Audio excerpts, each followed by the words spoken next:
Hello दोस्तों। तो चलिए स्टार्ट करते हैं। आज का करंट का मुद्दा है सॉवरेन एआई यानी एआई संप्रभुता। तो बेटा इसमें दो क्वेश्चन उठते हैं कि एक तो बताइए सर कि ये जो एआई है वो क्या है और संप्रभुता क्या है। तो सबसे पहले आओ कि आप जानो एआई क्या है। ये दरअसल आर्टिफिशियल इंटेलिजेंस या कृत्रिम बुद्धिमत्ता क्या है। देखो भाई, कृत्रिम बुद्धिमत्ता से तात्पर्य यह है कि मशीनों में मानव बुद्धि का अनुकरण है। मशीनों जो मशीन्स है उसमें मानव बुद्धि का क्या है, अनुकरण है, जिसे मनुष्यों की तरह सोचने और सीखने के लिए क्या किया गया है, प्रोग्राम किया गया है। जो कि ये क्या करेंगी, समस्याओं का समाधान करेंगी यानी सलूशन निकालेंगी। इसमें तर्क वितर्क करने की क्षमता होगी और नई जानकारी के अनुकूल जो है होने में सक्षम बनाएगी। ये क्या है बेटा, ये एआई है। अब ये चर्चा में क्यों है, चर्चा में इसके पीछे होने का कारण क्या है कि सरकार एआई जो है संप्रभुता सुनिश्चित करने के लिए सेमीकंडक्टर और आर्टिफिशियल इंटेलिजेंस में क्या क्या कर रही है, निवेश कर रही है। और निवेश क्यों कर रही है, क्योंकि भारत ने एक लक्ष्य रखा है कि डिजिटल अर्थव्यवस्था को यानी 2028 तक 1 ट्रिलियन अमेरिकी डॉलर, क्या बेटा, 1 ट्रिलियन अमेरिकी डॉलर तक पहुंचाने का लक्ष्य है। इस वजह से यह चर्चा में बना हुआ है। बेटा महत्वपूर्ण हो जाता है कि यह सॉवरेन एआई है क्या। तो जैसे मैंने आपको एआई तो बताया, तो सॉवरेन का मतलब क्या है, संप्रभुता का मतलब क्या है। संप्रभुता का मतलब जानो। संप्रभुता यानी sovereignty, supreme authority in the all matter concerning in country. यानी संप्रभुता का तात्पर्य यह है कि कोई भी देश को अपने आंतरिक और बाह्य मामलों में निर्णय लेने का पूरा अधिकार होता है।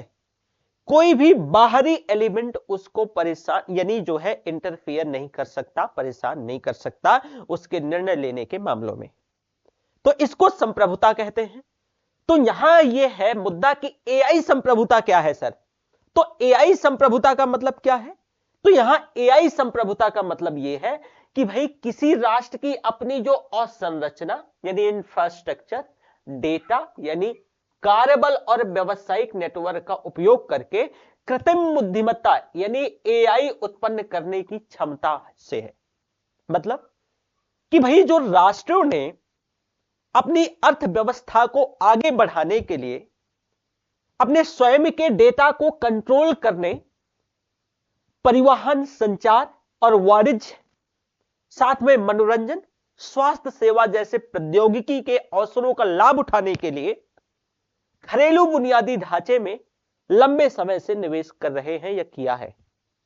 अलग अलग देश अपनी क्षमता के अनुसार आर्टिफिशियल इंटेलिजेंस में जो है लगातार निवेश बढ़ा रहे हैं और अपने आप को मजबूत कर रहे हैं ताकि उनके किसी भी प्रकार से डेटा को क्षति ना पहुंचाई जा सके या प्रभावित ना किया जा सके। अभी का दौर क्या है कि आप देख रहे हो कि हर एक क्षेत्र में लगातार जो है एआई का बढ़ता हुआ प्रसार है और उसकी अपनी एक महत्ता है। एआई क्यों महत्वपूर्ण है अभी हम डिस्कस करेंगे डिटेल में। तो हमारे समय की सबसे महत्वपूर्ण तकनीकी एआई समाज के हर एक पहलू में नवाचार को बढ़ावा दे रही है। यानी सोसाइटी के चाहे कोई भी पहलू हो, एआई क्या कर रही है, नवाचार को बढ़ावा दे रही है। इससे खरबों डॉलर जो है आकर्षित लाभ, खरबों डॉलर का जो आर्थिक लाभ और उत्पादकता में वृद्धि होने की उम्मीद है कि इससे क्या होगा कि भैया खरबों डॉलर उत्पन्न हो सकेगी, यानी अर्थव्यवस्था इनहंस होगी। अर्थव्यवस्था इनहंस होगी तो क्या होगा, रोजगार मिलेगा। रोजगार मिलेगा तो आपके बच्चे खा पी सकेंगे, उनको अच्छी शिक्षा मिल सकेगी, स्वास्थ्य व्यवस्थाएं बेहतर होंगी और चीजें और बेहतर बनेंगी। तो एआई के ये फायदे हैं। देश अपने स्तर पर ऐसे लाभों को विकसित करने और उनका दोहन करने के लिए संप्रभु एआई में निवेश कर रहे हैं, लगातार पैसा लगा रहे हैं। संप्रभु एआई से मतलब यह है कि किसी देश की अपनी बुनियादी जो संरचना है यानी इंफ्रास्ट्रक्चर, कार्यबल, व्यवसायिक नेटवर्क, इन सारी चीजों में क्या करना है भाई, इनको जो है इनमें बढ़ावा देना है। इसके साथ साथ अगर आप देखोगे कि संप्रभु एआई का मतलब यहां पर यह है कि कृत्रिम बुद्धिमत्ता का के माध्यम से अपनी क्षमताओं को बढ़ावा देना है। भाई संप्रभु एआई महत्वपूर्ण क्यों है? इसके पीछे कोई ना कोई वजह होगी। पहले संप्रभु एआई को महत्वपूर्ण जानने से पहले इसकी एक टाइमलाइन समझने का प्रयास करो कि इसकी टाइमलाइन क्या है। देखो, तो ये तो आप जान गए। अब ये इसका थोड़ा सा टाइमलाइन देखो।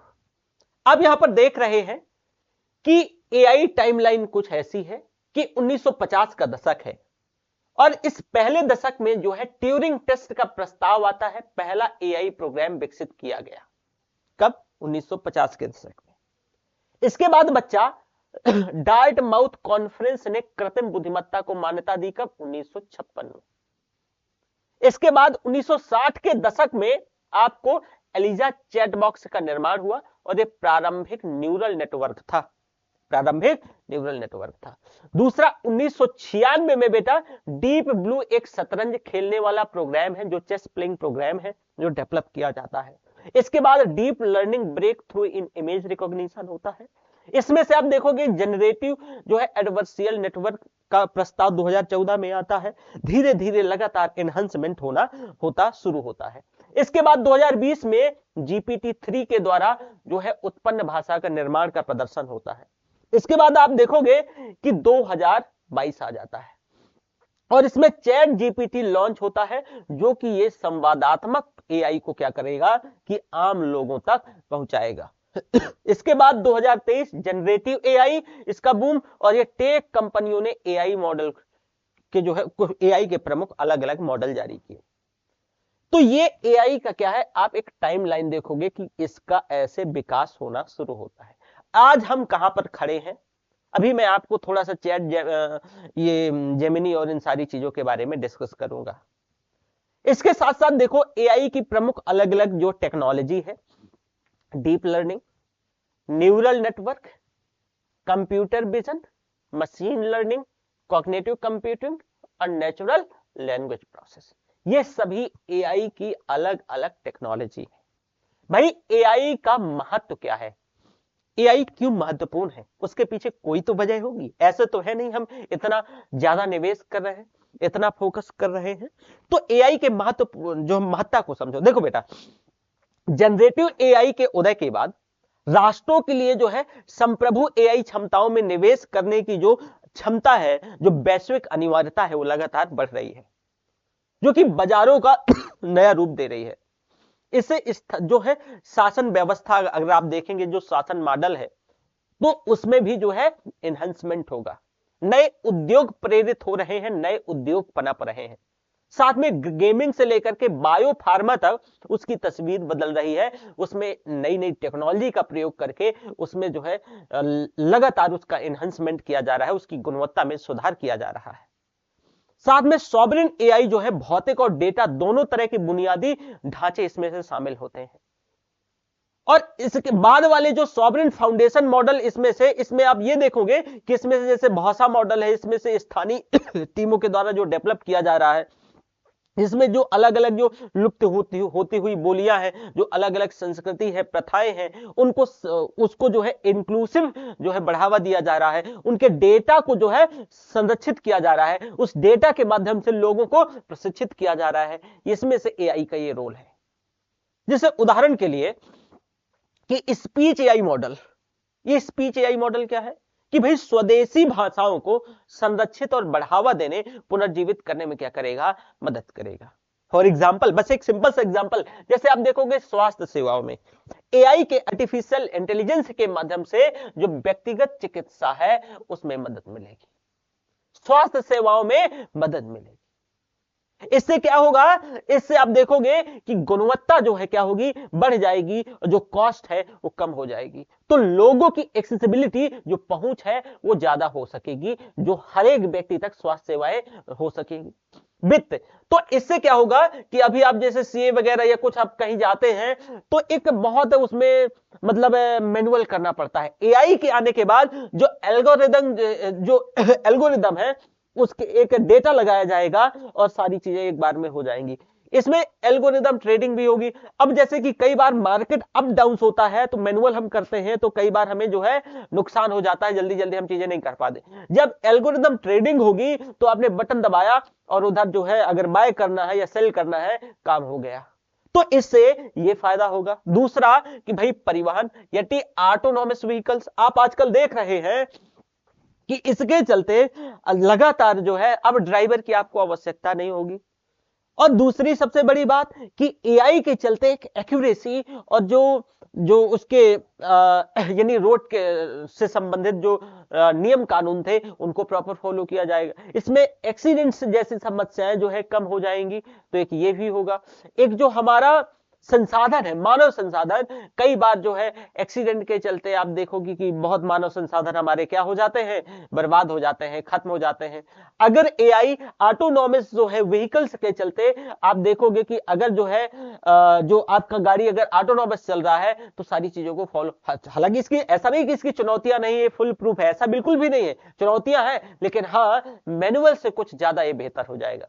इसके बाद आप जो विपणन और ग्राहक सेवा, विपणन और भाई एआई के माध्यम से क्या होगा, टारगेटेड एडवर्टाइजमेंट हो सकेगा और हो भी रहा है। आप देखो एआई का ही वो दरअसल आप जब कोई चीज को क्या कर रहे हो, मार्केटिंग करते हो, तो आप इंस्टाग्राम में, फेसबुक में या कहीं भी आप पैसा लगाते हो तो पर्टिकुलरली आपको मान लो कि जैसे ये पूरा भारत है, ठीक है, और मुझे एक कोर्स बेचना है और कोर्स मैंने क्या किया है, हिंदी में रिकॉर्ड किया है। मान लो हिंदी में, जैसे कि ऐसे समझो कि हमने एक कोर्स रिकॉर्ड किया और कोर्स एनसीईआरटी, एनसीईआरटी क्या है, एनसीईआरटी का कोर्स है, हिंदी में रिकॉर्ड हुआ है।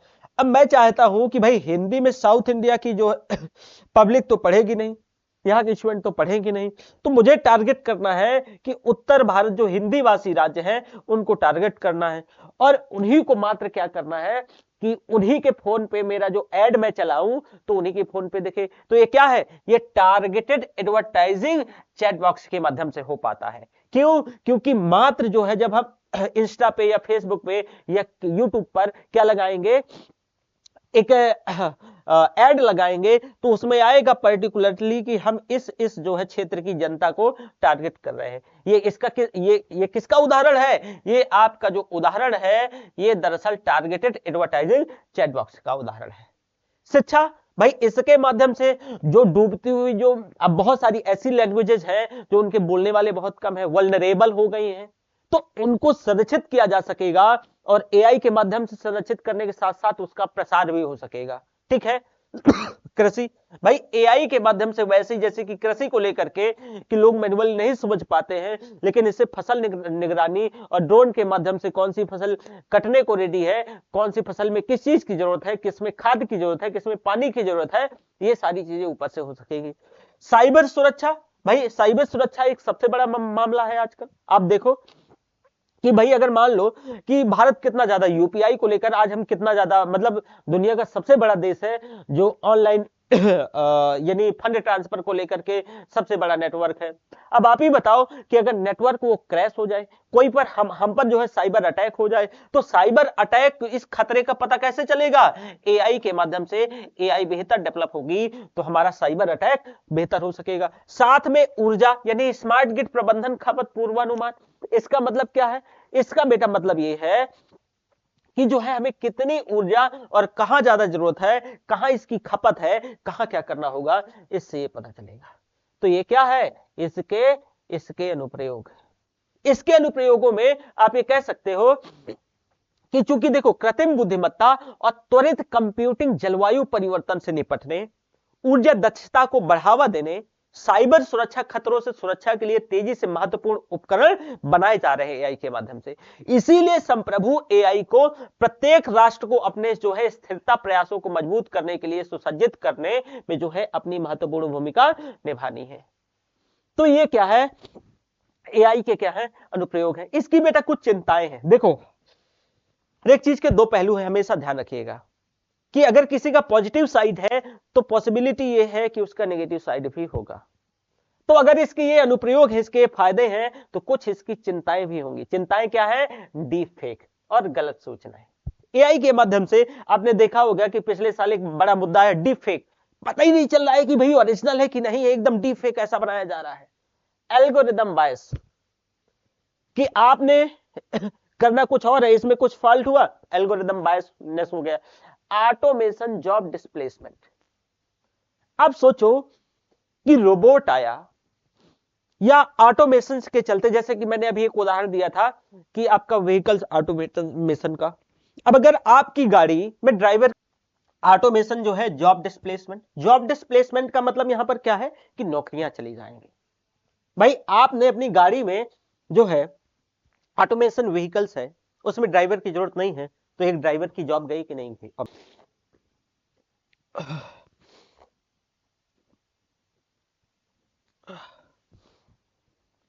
चलिए, इसका जो है ये बड़े चैलेंजेस हैं, चिंताएं हैं। चिंताओं में आप देखोगे कि भाई ऑटोमेशन और जॉब डिस्प्लेसमेंट, ऑटोमेशन और जॉब डिस्प्लेसमेंट का मतलब क्या है कि जैसे ऑटोमेशन बढ़ेगा, रोबोटिक्स, एआई टेक्नोलॉजी, उससे जॉब डिस्प्लेस होंगे, क्योंकि अब आदमी की जरूरत नहीं पड़ेगी। अगर आपकी गाड़ी ऑटोमेशन जो व्हीकल्स आ गया है, तो भाई किसी की नौकरी जाएगी ना, ड्राइवर की जरूरत नहीं पड़ेगी। तो एक ये इशू है। गोपनीयता के मुद्दे हैं, प्राइवेसी को लेकर के एक बड़ा मुद्दा है। इससे डेटा ऑनरिंग और लाइबिलिटीज इशू आएंगे, और एथिकल डिसीजन मेकिंग जो है कॉम्प्लिकेशंस देखने को मिलेंगे। साथ में एआई वित्तीयन को लेकर के, तो इसमें एआई पर वैश्विक भागीदारी जो है जी पाई 2020 में प्रारंभ हुई। ये एआई विनियमन से लेकर के कुछ इशूज हैं। एक ब्लेसली घोषणा 2023 एआई पर जो है वैश्विक सहयोग को बढ़ावा देने के लिए। G20 जो नई दिल्ली में लीडर्स डिक्लेरेशन 2023 में एक जो है इस पे बात हुआ, उस पे विनियमन को लेकर के, इसके जो है यानी कंट्रोल को लेकर के कुछ जो है चर्चाएं हुई। एआई पर G7 जो है हिरोशिमा 2023 का जो प्रोसेस है, तो ये कुछ जो है इसके विनियमन को लेकर के मुद्दे रहे हैं। भारत और एआई का जो है नजरिया क्या है, देखो बेटा, अगर हम बात करें कि एआई 2001 के लिए राष्ट्रीय रणनीति, एआई फॉर ऑल यानी स्व शिक्षण ऑनलाइन कार्यक्रम, भारत द्वारा आयोजित जो है जी5 शिखर सम्मेलन 2023, India AI mission 2024, US India artificial intelligence जो है पहले एक प्रोग्राम्स जो इनिशिएटिव्स है, ये जो है अलग अलग क्षेत्रों में सहयोग करेगा। साथ में जो है एयरबट, इसमें अगर देखोगे एआई रिसर्च एनालिटिकल्स एंड नॉलेज जो है सफ्यूरिजेंस और प्लेटफॉर्म सुपर कंप्यूटर्स। तो भारत और एआई को लेकर के कुछ जो है अलग अलग प्रोग्राम्स हैं। एआई क्यों महत्वपूर्ण है ये आपने देख ही लिया कि इसकी महत्ता के पीछे वजह क्या है। थोड़ा सा मैं इसके वर्तमान स्थिति के बारे में आपसे डिस्कस करूंगा। देखो, थोड़ा सा एआई कारखानों में जो फैक्टरिंग को लेकर के एक मुद्दा भी ये जान लो, और जो है संप्रभु एआई के जो है प्रयास वो भी मैं आपको बताता हूं। देखो, एआई उत्पादन के लिए नए आवश्यक बुनियादी ढांचे में जो एआई फैक्ट्रियां शामिल हैं, जहां डेटा आता है और खुफिया जानकारी निकलती है। तो ये अगली पीढ़ी के डेटा सेंटर हैं, जो कि सबसे अधिक जो है कंप्यूटेशन तौर पे गहन कार्यों के लिए उन्नत और पूर्ण स्टैक त्वरित कंप्यूटर प्लेटफॉर्म होस्ट करते हैं।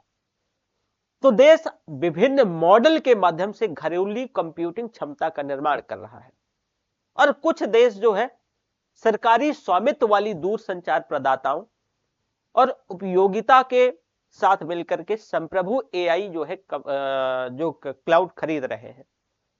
भाई संप्रभु एआई जो प्रयास जारी है, कैसे कि दुनिया भर में अगर आप देखें, पूरी दुनिया की मैं ओवरऑल बात करता हूं, तो दुनिया भर के देश पहले से संप्रभु एआई में लगातार इन्वेस्टमेंट निवेश कर रहे हैं। 2019 से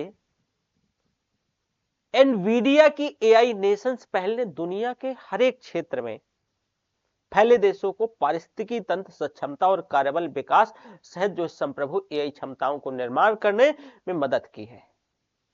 और इससे क्या होगा कि इंजीनियरिंग डेवलपर्स, साइंटिस्ट, उद्यमी, रचनाकार और सार्वजनिक क्षेत्र के अधिकारियों के लिए अपने एआई महत्वाकांक्षाओं को घर पर आगे बढ़ाने की परिस्थितियां पैदा होंगी।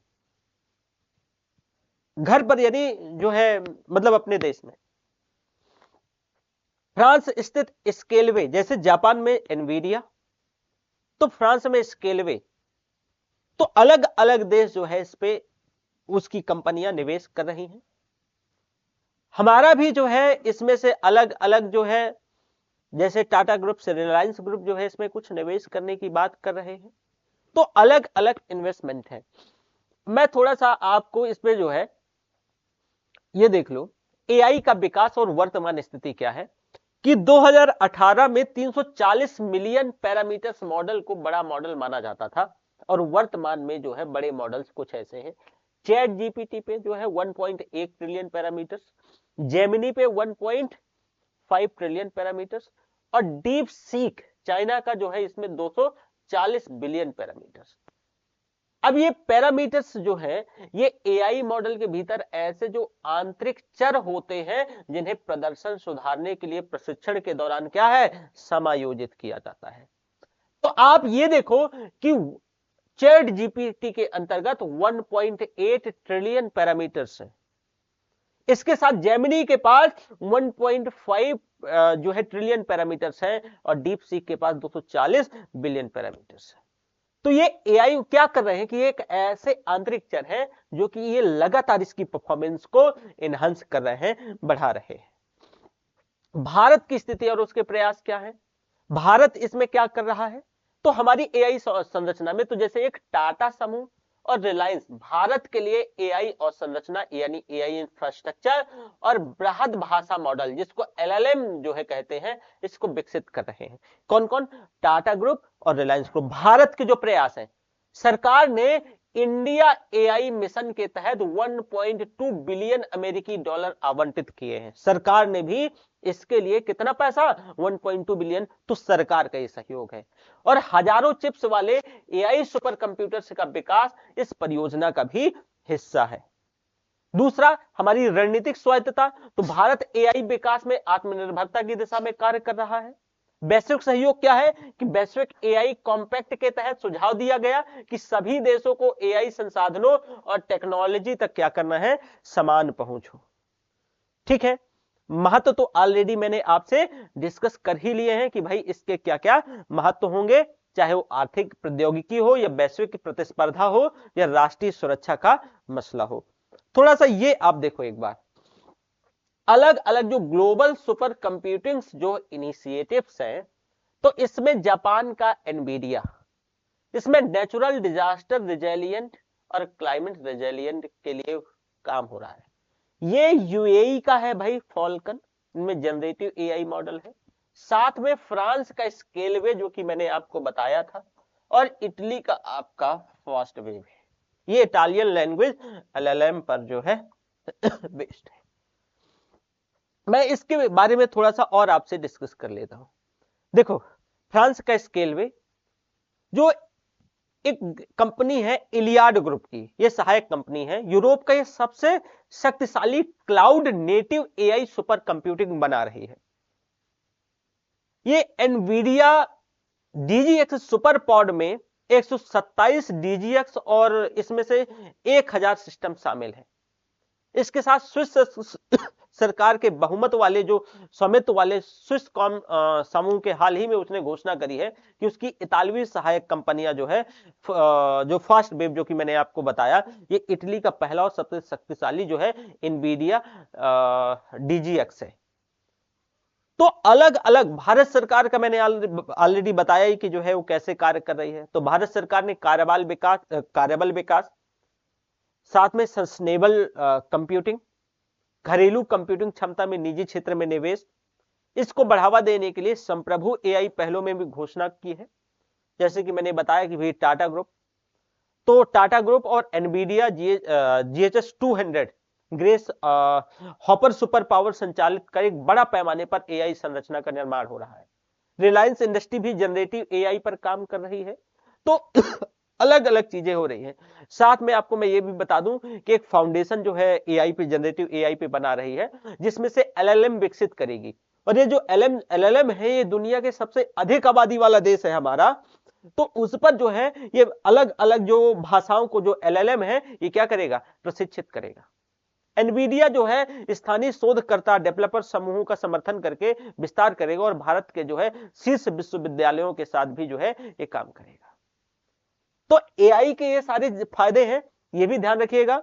और इससे संबंधित मैं ये मान के चलता हूं अब कोई क्वेश्चन नहीं ऐसा बचा जो आप टैकल ना कर पाओ, यानी इसमें डिटेल डिस्कशन हो गया। हम प्रयास करेंगे कि डेली हम एक एक मुद्दे पर ही बात करेंगे और करंट के जितने 5 से 7 मुद्दे होंगे हम सभी पे डिस्कशन करेंगे। तो आज का ये आपका पहला मुद्दा रहा। सो ये थैंक यू, बाय बाय, फिर मिलेंगे।